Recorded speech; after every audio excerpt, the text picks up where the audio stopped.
বিগত 17 বছর আমরা যখন আড়াইহাজারে আওয়ামী লীগের এবং সন্ত্রাসী বাবুর বিভীষণকে সেই হামলা মামলাকে উপেক্ষা করে আমরা যখন রাজপথে নেমেছি, আমরা ইদানিং শুনতে পাচ্ছি সেই যুবলীগ, ছাত্রলীগ, এই সন্ত্রাস লীগ, বাবু লীগ, শেখ হাসিনার কুচক্র লীগ যেই রাজপথে আসবে তাকে আড়াইহাজারের মাটিতে স্থান দেওয়া হবে না।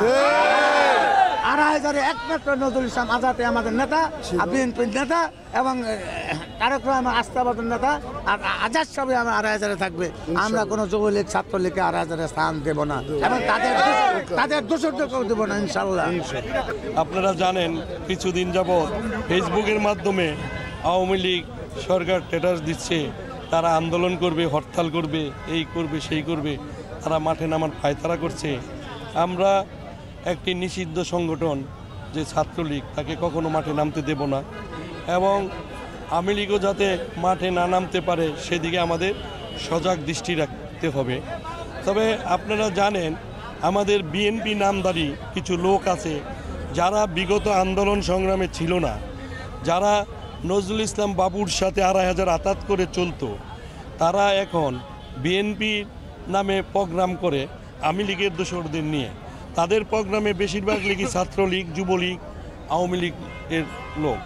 তারা এই গতকালকে একটি প্রোগ্রাম করেছে, এরকমই একটি, উনি আওয়ামী লীগের দোসরদের নিয়ে প্রোগ্রাম করেছে এবং আমাদের একটি লোকের উপর তারা হাত তুলেছে। আসলে আমরা তাদের কিছু বলি নাই, যদি বলতাম তাহলে তারা আসতে পারতো না।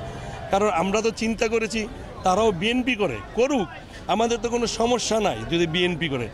কিন্তু বিএনপির নামে যে আওয়ামী লীগের সন্ত্রাসীদের নিয়ে ঘুরে এইটার বিরুদ্ধে আমরা তীব্র প্রতিবাদ জানাই।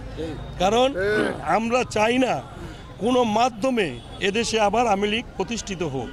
আমাদের যেসব নেতা, যেসব বিএনপির নামধারী নেতারা আওয়ামী লীগদের নিয়ে ঘুরেন, তাদেরকে আমি বলতে চাই, হুঁশিয়ার করে দিতে চাই, আর কখনো যদি আমার নেতা নজরুল ইসলাম আজাদের বিরুদ্ধে কোনো কথা বলেন তাহলে আপনাদের আমরা দাঁত ভাঙ্গা জবাব দিয়ে দিব।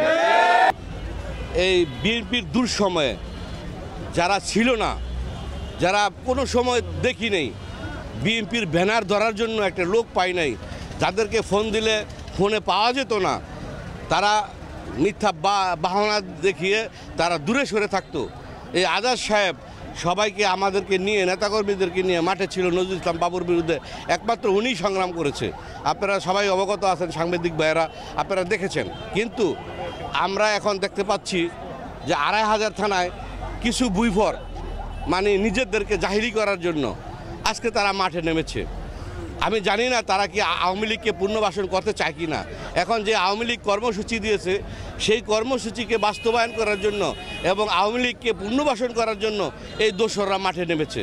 আপনারা কালকা দেখেছেন, আমরা দেখেছি, কিন্তু আমি দেখেছি কোনো ঘটনা ঘটে নাই, কিন্তু এখানে তারা একটা মিথ্যা রটনা রটাচ্ছে। কিন্তু এইখানে কথা হচ্ছে যারা আওয়ামী লীগকে পুনর্বাসন করার জন্য হয়তো সাধারণ মানুষ দেখতে পাচ্ছে যে যুবলীগ, ছাত্রলীগ যারা নিষিদ্ধ সংগঠন তাদের সাথে আছে, এই জন্য হয়তো ওইখানে কিছু উস্কানিমূলক তারা ঝগড়া বিবাদ করেছে। এখানে নিজেদেরকে জাহিলি করার জন্য, আজাদ সাহেবের ভাবমূর্তিকে নষ্ট করার জন্য তারা বিভিন্নভাবে এই কথা বলছে। আমি এর তীব্র নিন্দা এবং প্রতিবাদ জানাই আজাদ থানা বিএনপির থেকে।